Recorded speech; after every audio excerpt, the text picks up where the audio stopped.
हाँ, नमस्कार प्रिय विद्यार्थी मित्रांनो, मी शिक्षक दिलीप पवार। आज आपण या तासात इयत्ता 10वी विषय मराठी अक्षर भारती यामध्ये भाषा अभ्यास विभाग 4 परीक्षामध्ये विचारलेला जो आपल्याला विभाग 4 हा आहे, त्यामध्ये भाषा अभ्यास व्याकरण घटकावर आधारित कृती हे आज आपण शिकणार आहोत। त्यामध्ये वाक्य रूपांतर, वाक्प्रचार हा जो व्याकरणाचा घटक आहे तो आज आपण शिकणार आहोत। तर चला पाहूया।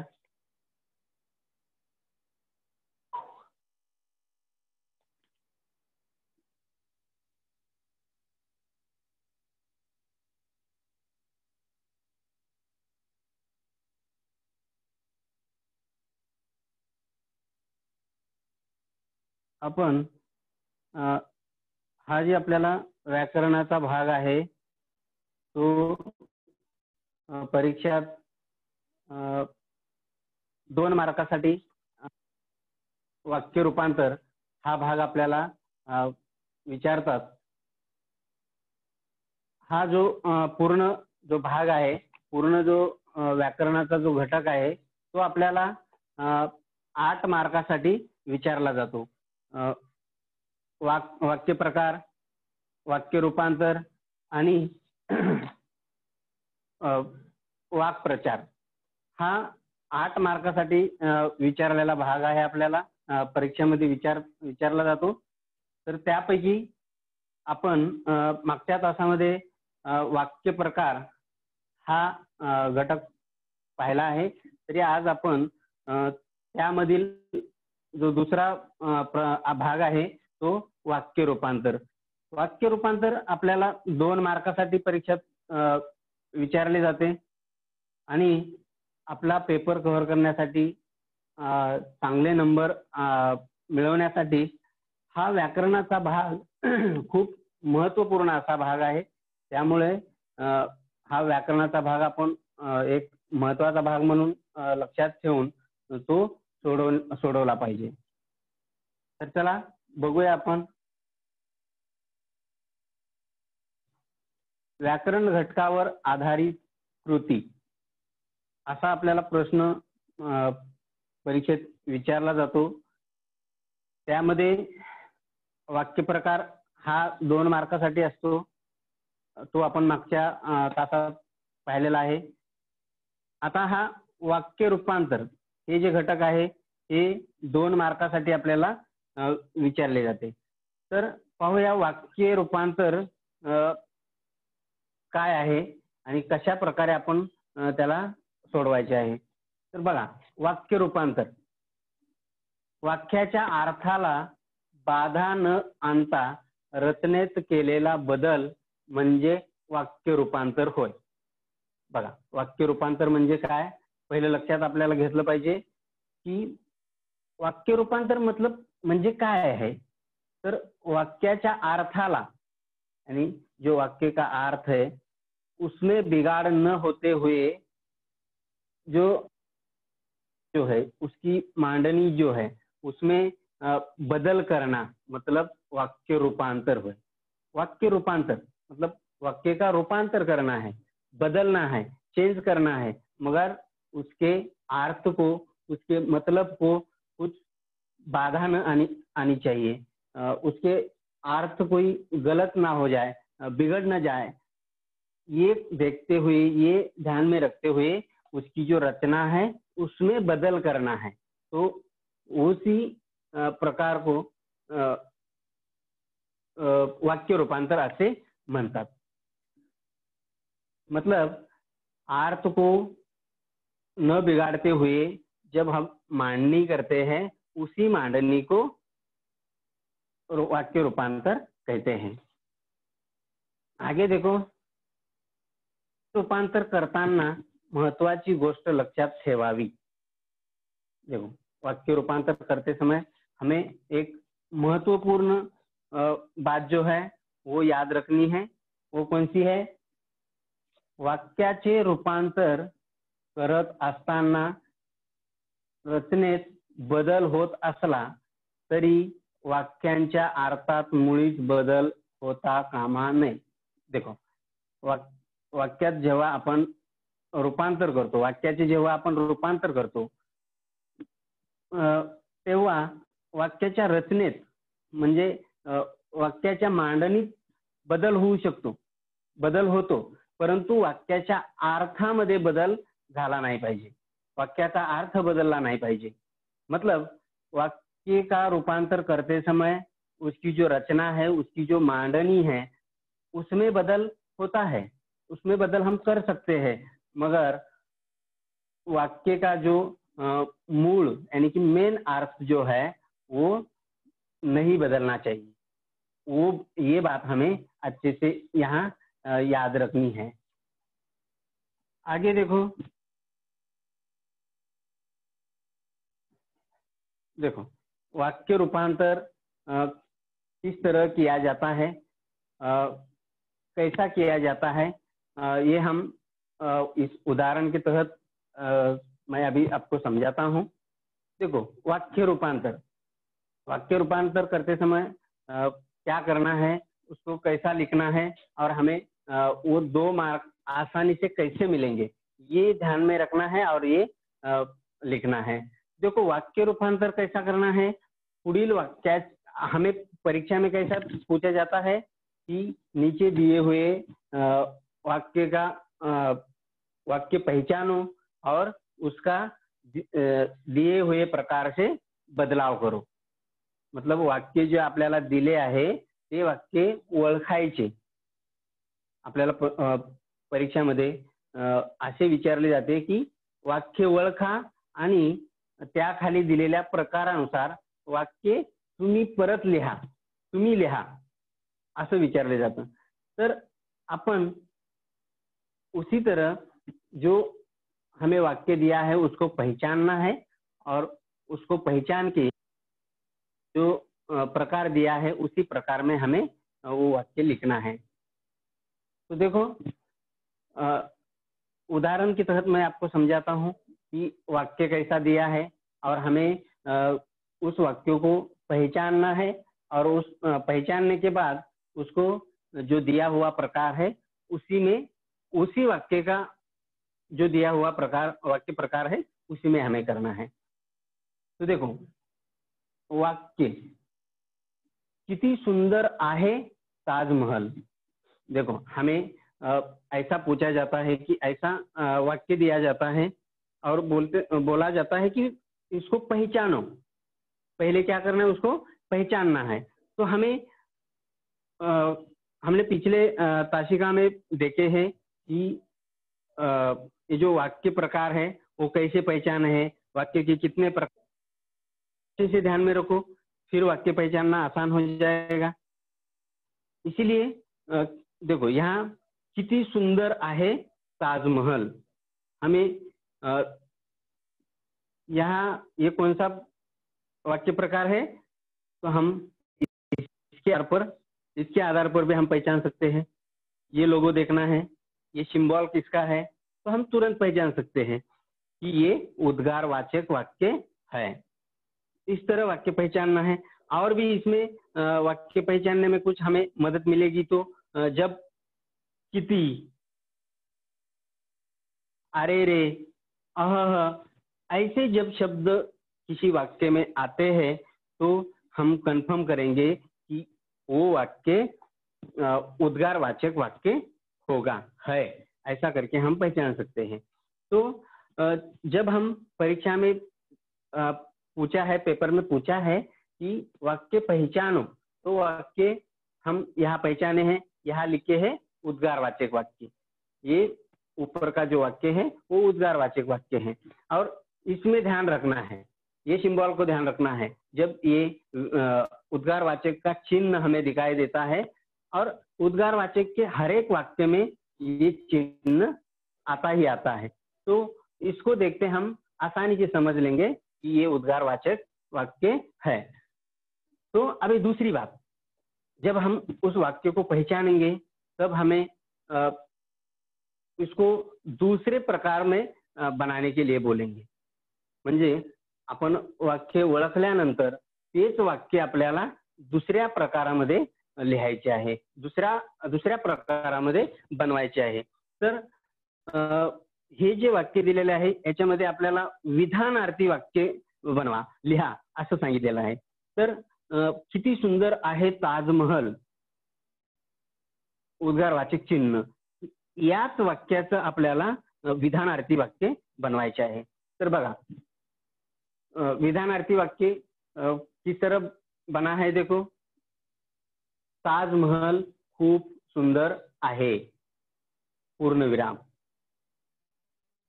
और तुम्हें पता है विधानार्थी वाक्य जो होता है, जो वो प्रकार है, उसमें जो पूर्ण विराम होता है, जब वाक्य पूरा हो जाता है, वाक्य कंप्लीट हो जाता है, तभी उसके लास्ट में पूर्ण विराम दिया जाता है। तो उससे हम पहचान सकते हैं, समझ सकते हैं कि विधानार्थी वाक्य कौन सा है। तो हम विधानार्थी वाक्य, उसका उद्गारवाचक वाक्य का विधानार्थी वाक्य बनाना है। तो यहाँ विधानार्थी वाक्य किस तरह बना है, ताजमहल खूब सुंदर आहे, यानी कि उद्गारवाचक वाक्य में से उद्गारवाचक चिन्ह निकल गया है और स्टार्टिंग का जो किती यानी कि जो शब्द है वो निकल चुका है। और उसका विधानार्थी वाक्य कैसा बना है, देखो, वाक्य तो से रचना में बदल हो गई है, जो वाक्य की रचना है, जो मांडनी है, उसमें बदल हो गया है, मगर उसका मतलब वैसा का वैसा ही है, उसमें बदल नहीं हुआ है। उपरोक्त वाक्य में क्या बताया गया है, कितनी सुंदर आहे ताजमहल, यानी कि कितना सुंदर है ताजमहल। और वही विधानार्थी वाक्य में उसकी लिखते समय उसकी मांडनी चेंज हो गई है, जो शब्द है वो आगे पीछे, उसका मतलब वही है, ताजमहल खूब सुंदर आहे, वही अर्थ है उसका। उपरोक्त वाक्य में भी ताजमहल को सुंदर बोला गया है और विधानार्थी वाक्य में भी वही है, ताजमहल को सुंदर ही कहा है, ताजमहल सुंदर ही है। तो इसी तरह वाक्य रचना में, वाक्य की मांडनी में बदलाव होता है, मगर उसके अर्थ को अर्थ नहीं बदलना चाहिए, अर्थ में बदलाव नहीं होना चाहिए। ओके, चलो आगे दूसरा उदाहरण देखते हैं। देखो, यहाँ वाक्य है, तुझ्या भेटीने खूप आनंद झाला। देखो, ये जो वाक्य है वो कौन से प्रकार का है, हम कैसे पहचानेंगे, देखो, तुझ्या भेटीने खूप आनंद झाला, यानी कि एक सिंपल सेंटेंस है, एक स्टेटमेंट है कि तेरे मिलने से बहुत आनंद हुआ, बहुत खुशी हो गई। और इससे पहले वाक्य प्रकार में हमने सीखा है कि जो विधान होता है, जो एक स्टेटमेंट होता है, जो एक जनरली हम बात करते हैं, बोलते हैं, और उसके लास्ट में, यानी कि जब वाक्य पूरा हो जाता है उसके लास्ट में पूर्ण विराम लग जाता है, ऐसे वाक्यों को विधानार्थी वाक्य कहते हैं। तो इसमें हम इसी तरह पहचानेंगे कि ये सीधा सीधा किया हुआ स्टेटमेंट है कि तेरे मिलने से बहुत खुशी हो गई, और लास्ट में पूर्ण विराम है, तो ये विधानार्थी वाक्य है। इस तरह हम उसको पहचानेंगे। अभी इस विधानार्थी वाक्य का उद्गारार्थी वाक्य करा, म्हणजे आपल्याला परीक्षामध्ये वाक्य वळकून, वाक्याचा प्रकार वळकून ते वाक्य दुसऱ्या प्रकारामध्ये लिहायचे असते, बनवायचे असते।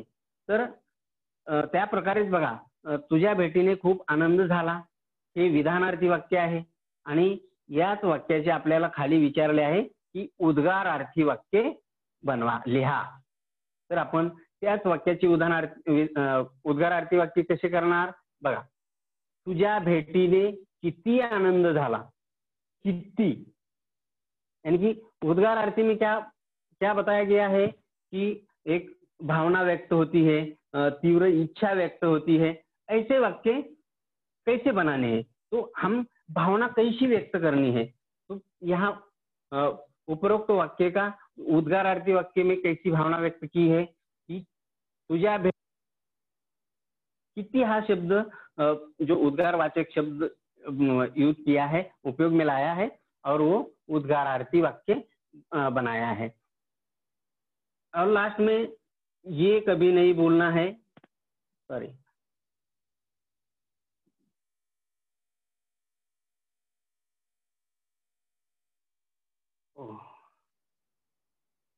लास्ट में ये कभी नहीं भूलना है कि हमें जो है ये चिन्ह देखने को, इसको बॉल किसका है, कौन से वाक्य प्रकार का है, उसके तहत हम वाक्य अच्छे से पहचान. तो ये दूसरा जो वाक्य प्रकार है वो हमने देखा. अभी देखो तीसरा एक उदाहरण देखो. वाक्य जो दिया है, शाळेच्या भल्यासाठी मुख्याध्यापकांनी खूप काही केले. देखो ये कौन से प्रकार का वाक्य है कि अपन सरळ सरळ यानी की दररोजच्या व्यवहारामध्ये बोलतो. दररोजचा जो अपना दैनंदिन व्यवहार आहे, जो आपण स्टेटमेंट करतो, विधान करतो, त्याच प्रकारे शाळेच्या भल्यासाठी मुख्याध्यापकांनी खूप काही केले, ऐसा एक स्टेटमेंट दिया है, जो एक विधान कहा है. तो और जब वो वाक्य पूरा हुआ है, वाक्य पूरा होने के बाद पूर्ण हम उसे पहचानेंगे कि ये विधानार्थी वाक्य है. तो विधानार्थी वाक्य पहचानने के बाद हमें उसका क्या करने के लिए बोला है कि प्रश्नार्थी वाक्य लिहा. तो उसका प्रश्नार्थी वाक्य करना है. लिखते समय उसकी मांडनी में बदलाव हो सकता है, ये बात हर एक प्रत्येक वाक्य करते समय ध्यान में रखना है. हम मांडनी में बदलाव करेंगे, मांडनी शब्द आगे पीछे कर सकते हैं, मगर उसका अर्थ बदलना नहीं चाहिए. तो देखो जो विधानार्थी वाक्य दिया है उसका हमें प्रश्नार्थी वाक्य करना है. तो किस तरह प्रश्नार्थी वाक्य किया है, देखो वही उपरोक्त जो विधानार्थी वाक्य है वही प्रश्नार्थी किया है. शाळेच्या भल्यासाठी मुख्याध्यापकांनी काय केले, और ये जो है प्रश्नार्थ चिन्ह यानी कि क्वेश्चन टैग लगा है. ये क्वेश्चन टैग यानी कि प्रश्नार्थी जो वाक्य है वो तो पहचानने के लिए आसान है, बनाने के लिए भी आसान है, क्योंकि हम सवाल कैसा पूछा जाता है, सवाल कैसा करना है, प्रश्न कैसे बनाने हैं, ये हम जानते हैं. इसीलिए उसी वाक्य का प्रश्नार्थी वाक्य बनाना है, यानी कि प्रश्न एक बनाना है, प्रश्न पूछना है. तो उसी तरह इस विधानार्थी वाक्य का प्रश्नार्थी वाक्य यहाँ किया है कि शाळेच्या भल्यासाठी काय केले.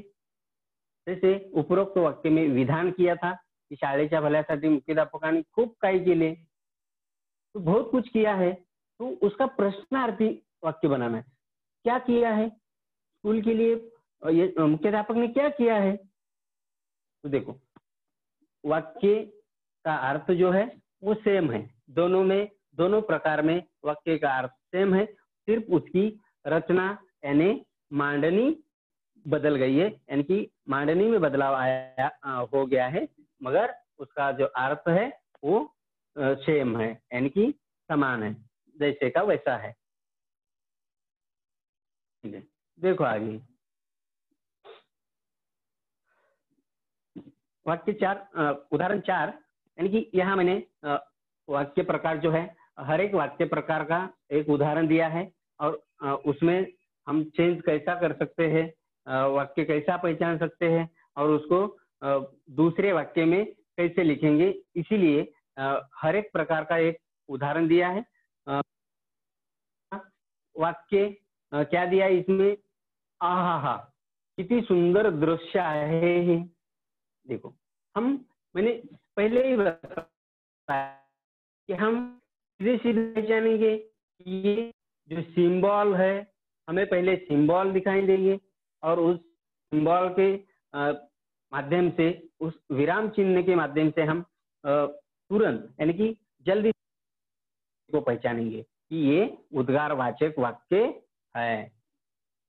राइट? जैसे हम पढ़ेंगे आहा हा, यानी कि वो एक भावना व्यक्त हो रही है और वहां उद्गारवाचक चिन्ह लगाया है, तो ये उद्गारवाचक वाक्य है, ऐसा हम तुरंत पहचानते हैं। तो उसका क्या करने बोला है? आज्ञार्थी वाक्य। तो त्याच उद्गारवाचक वाक्याचे आपल्याला आज्ञार्थी वाक्य बनवायचे आहे। तर बघा, तेच वाक्य आज्ञार्थी वाक्य बघा, आहा हा, किती सुंदर दृश्य आहे हे, मतलब आहा हा, ये कितना सुंदर दृश्य है ये उसका मतलब होता है। और आज्ञार्थी वाक्य बनाते समय देखो, खूप सुंदर दृश्य आहे। देखो, लिखते समय यानी कि उसकी मांडनी में बदलाव हुआ है, उसकी रचना बदल गई है, मगर उसका मतलब सेम है, एक ही है। जैसे देखो, उद्गारवाचक वाक्य में उसका मतलब क्या है कि आहा हा, कितना सुंदर है, कितना सुंदर दृश्य है ये। और वही मतलब आज्ञार्थी वाक्य में भी हुआ है कि बहुत सुंदर दृश्य है ये, ऐसा उसका मतलब होता है। यानी कि जब हम वाक्य चेंज करके लिखते हैं उद्गारवाचक से आज्ञार्थी में, विधानार्थी में, तो वो लिखते समय उसकी मांडनी में बदलाव आ सकता है, मगर उसके मतलब में बदलाव नहीं आना चाहिए। ये बात ध्यान हर एक वाक्य पहचानते समय, लिखते समय वो नियम याद रखना है। पांचवा उदाहरण देखो, वाक्य पांढरा रंग कोणाला आवडत नाही। देखो, ये वाक्य प्रकार कौन सा है?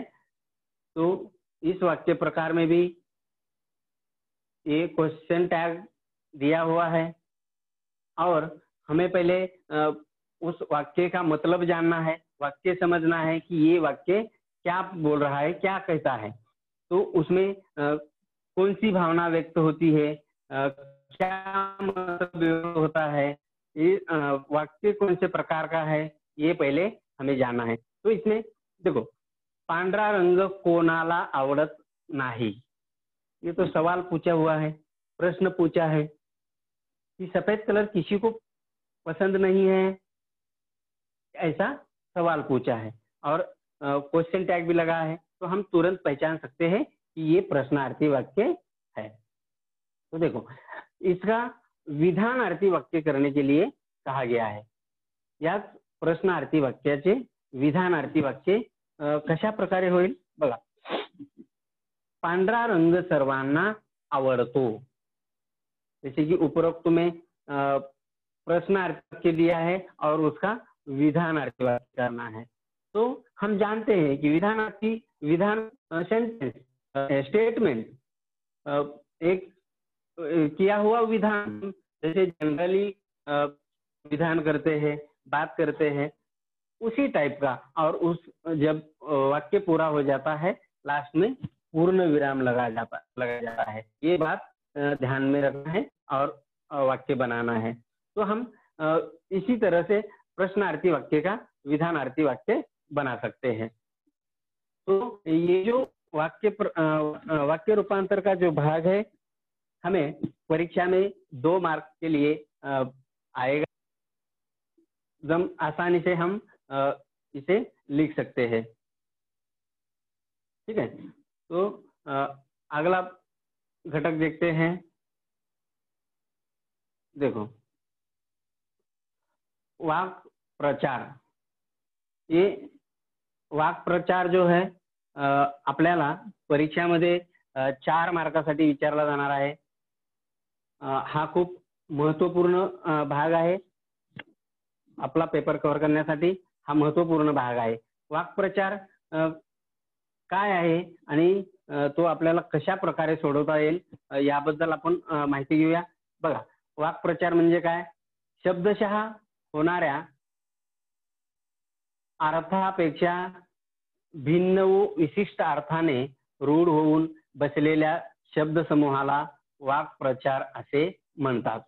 बघा, हा जो वाक्प्रकार आहे तो आपल्याला परीक्षात 3 विचारले जातात. त्यापैकी 2 सोडवायचे आहेत आणि ते 4 गुणासाठी आहे. ते 4 गुण कशा प्रकारे आहेत ते मी पुढे सांगणार आहे. तरी याचा पहिला आपण समजून घेऊया की वाक्प्रचार काय आहे. शब्दशः होणाऱ्या अर्थापेक्षा यानी कि शब्द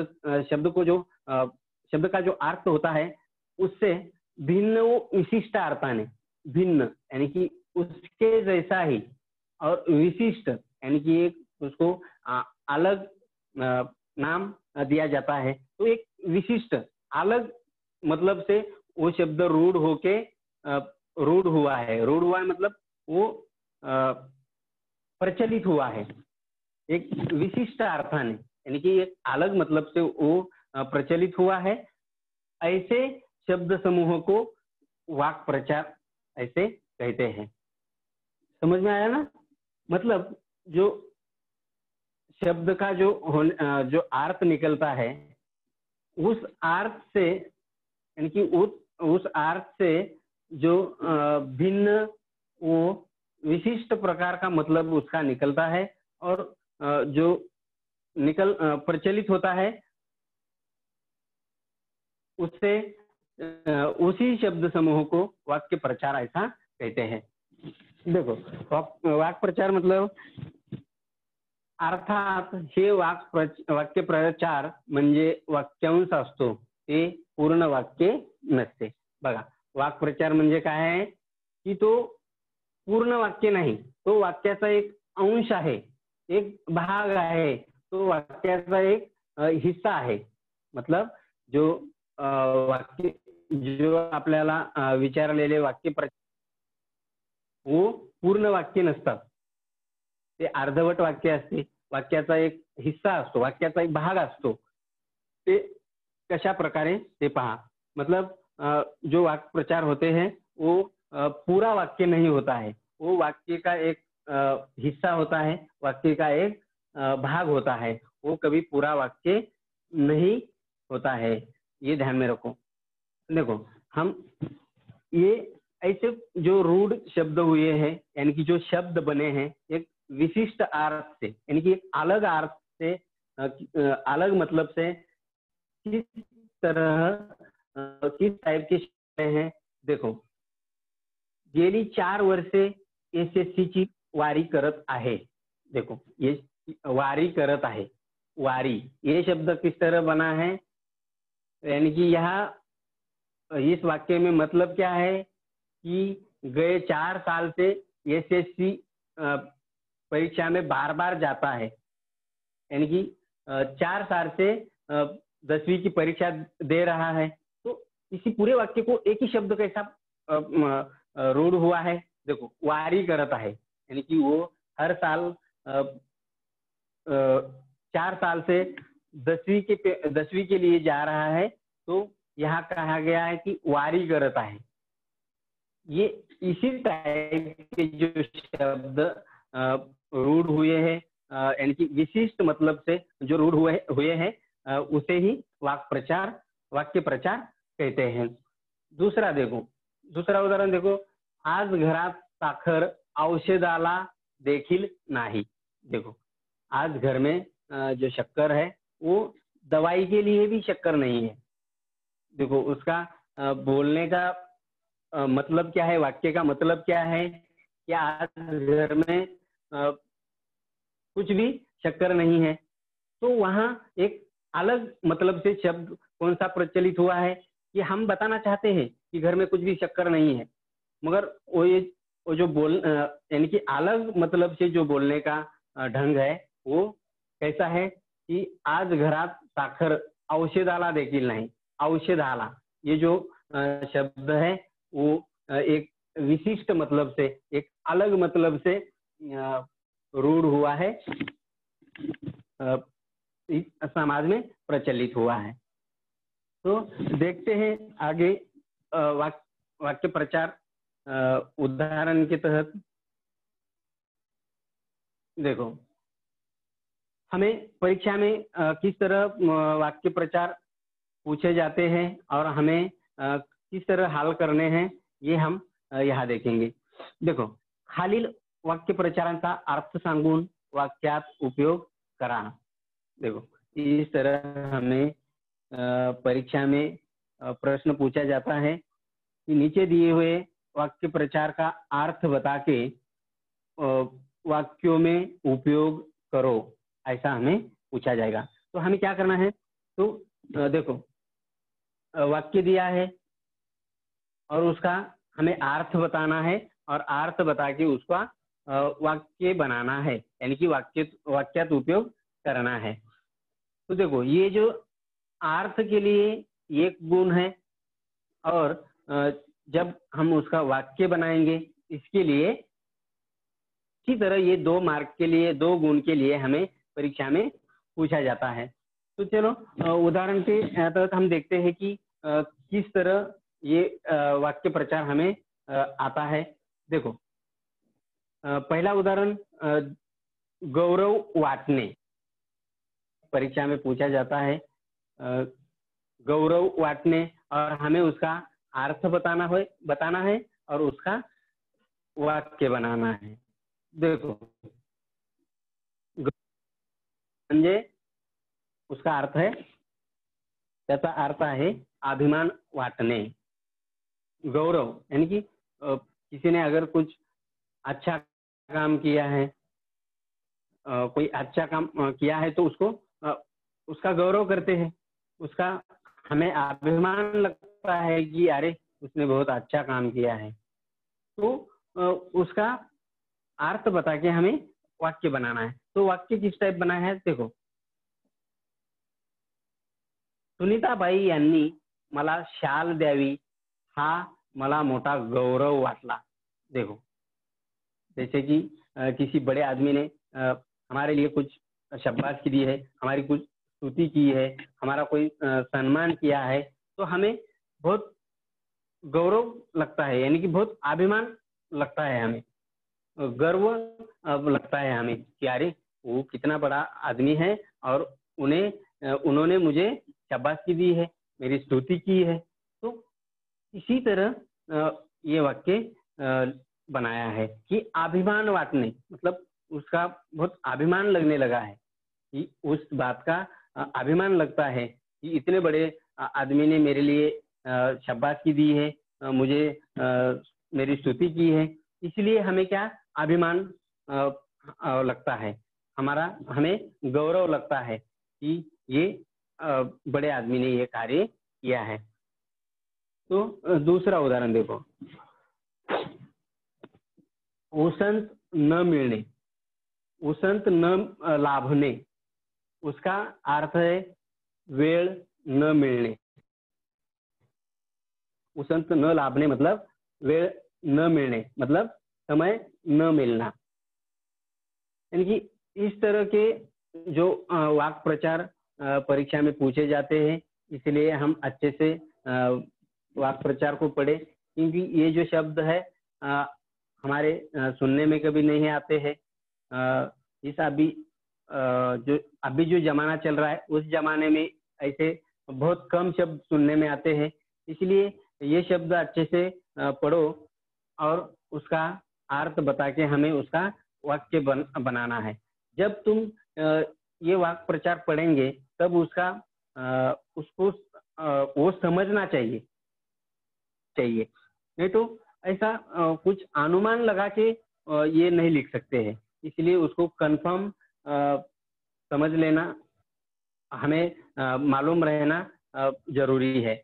देखो, अभी उसंत न लाभने मतलब समय न मिलना, किस टाइप बन जाता है, देखो, काही कामामुळे मार्केटला जायला उसंत मिळाली नाही। इस तरह वाक्य बना है। तो वाक्य बनाते समय जैसे उसंत न लाभने, कोई कोई बच्चे उनका गैर समझ हो जाता है, वो समझ नहीं पाते हैं, इसलिए ऐसा लिखते हो की काही कामामुळे मार्केटला जायला उसंत न लाभने, ऐसा लिखते हैं। तो ऐसा नहीं लिखना है, वहां बदलाव करना है। उसंत न लाभने वो वैसा का वैसा ही नीचे नहीं लिखना है। तो कैसा लिखा है यहाँ देखो, काही ला जायला उसंत मिळाली नाही, ऊपर दिया है उसंत न लाभने और यहाँ लिखा है उसंत मिळाली नहीं, मतलब उसका अर्थ क्या है, समय न मिलना। तो यहाँ मिळाली नहीं, मिली नहीं है, यानी कि समय नहीं मिला है। इसी तरह हमें वाक्य बनाना है।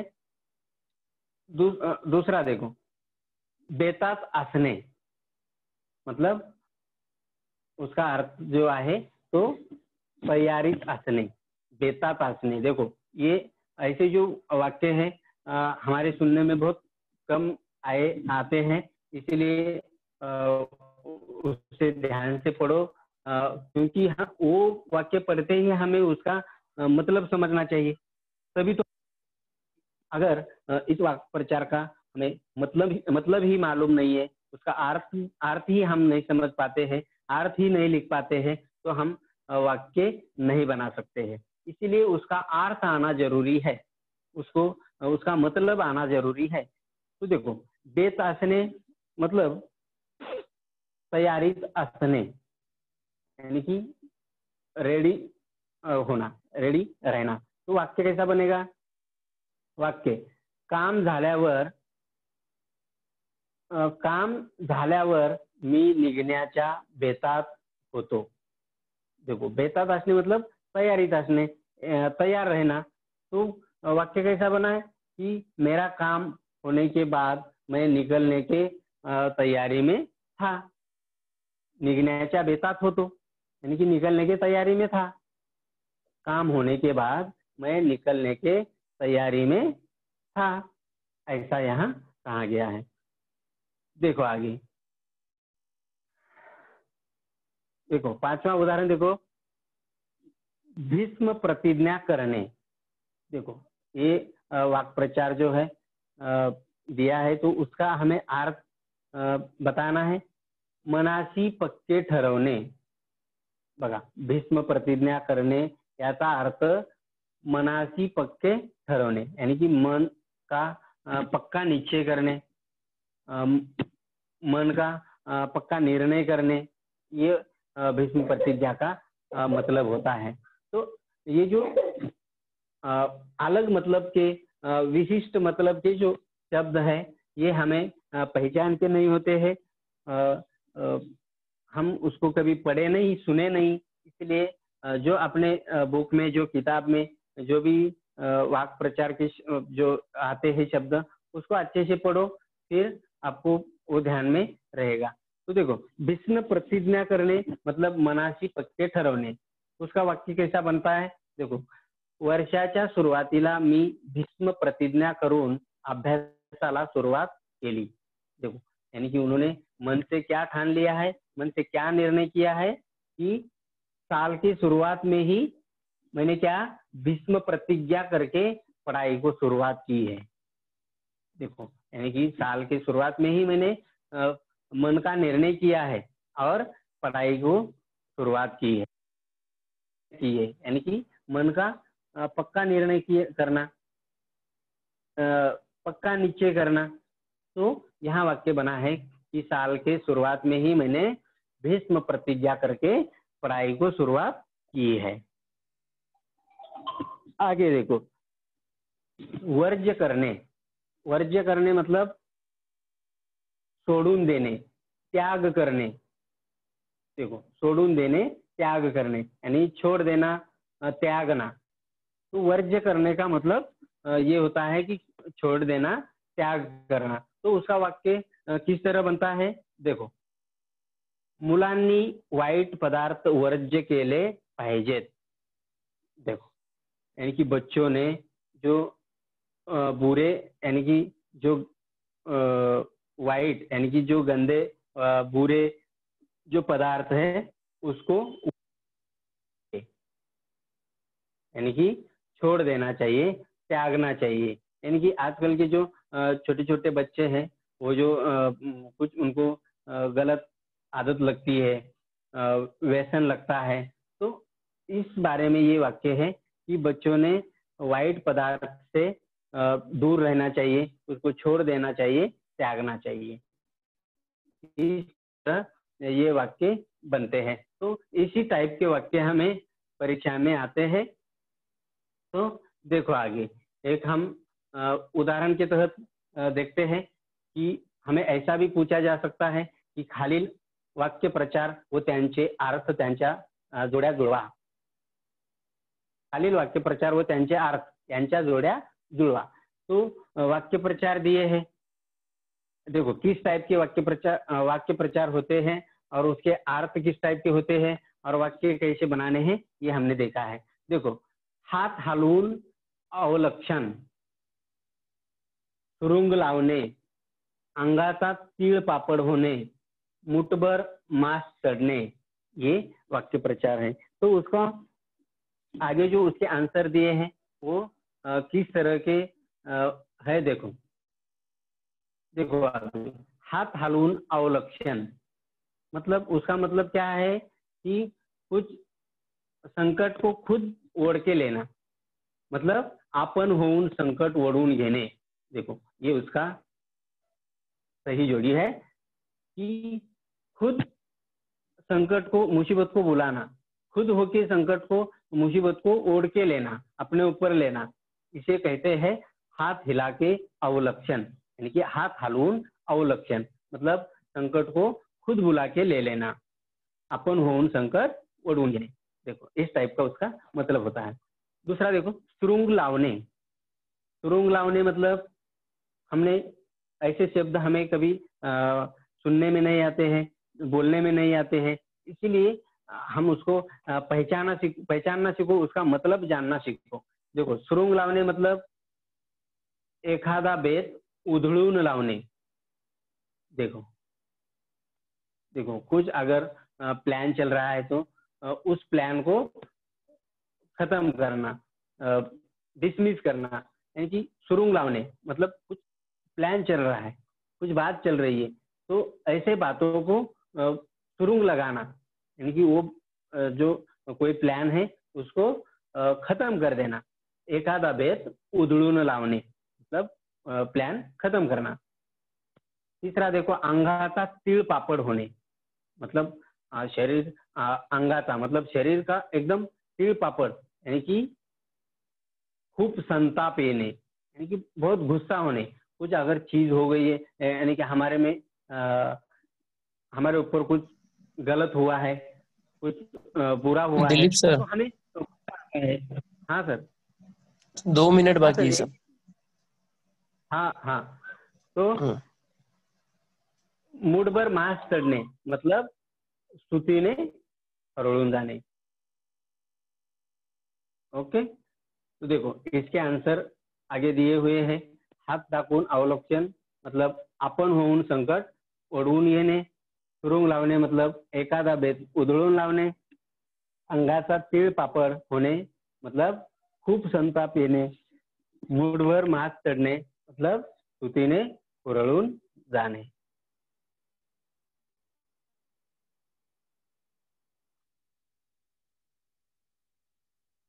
ओके गुप्ता सर, प्रश्न ले लो। राहुल कुमार चौहान।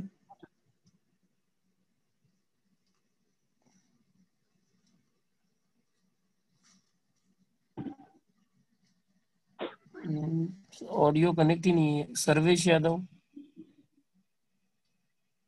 सर्वेश,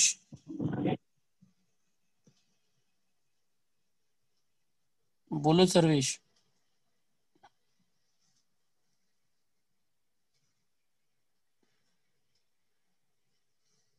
नीलम,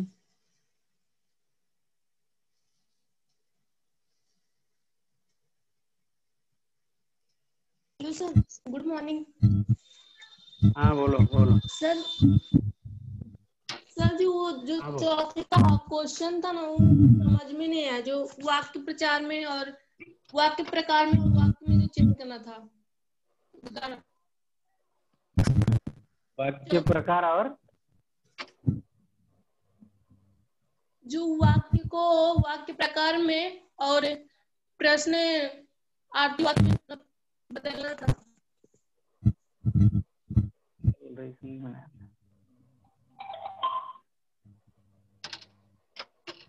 श्रुति बोलो। कशिश। Sir good morning sir. Good morning. Sir मुझे ये पूछना था कि उद्वार्ती वाक्य जो रहता है, जो चिन्ह आता है ना सर, आश्चर्यवाचक चिन्ह, तो वो सब में सेम रहेगा। आश्चर्यवाचक चिन्ह आएंगे तो वो उद्गारवाचक उद्वार्ती, उद्गारवाचक, हाँ, हाँ उद्गारार्थी। वही होएगा क्या? क्या उसका अर्थ अलग रहेगा, चिन्ह अलग रहेगा तो अलग अलग मीनिंग होगा? नहीं नहीं नहीं नहीं, वो उद्गारवाचक वाक्य में वो जो चिन्ह होता है उद्गारवाचक चिन्ह, वो उस वाक्य में आता ही है। तीनों सेम लाइन से आएगा तो सही रहेगा ना सर? उद्गारवाचक ही रहेगा ना वो? हाँ मतलब 3 आए क्वेश्चन ऐसे, इसके लिए पूछा। हाँ हाँ, वही वही सर, वैसा ही रहेगा। कशिश पूछो। सर संताप मतलब क्या है? संताप मतलब गुस्सा, गुस्सा आना। सर टाइम हो गया सर। हाँ हाँ सर, हाँ sir, okay, okay thank you, thank you, okay sir. हाँ ओके ओके।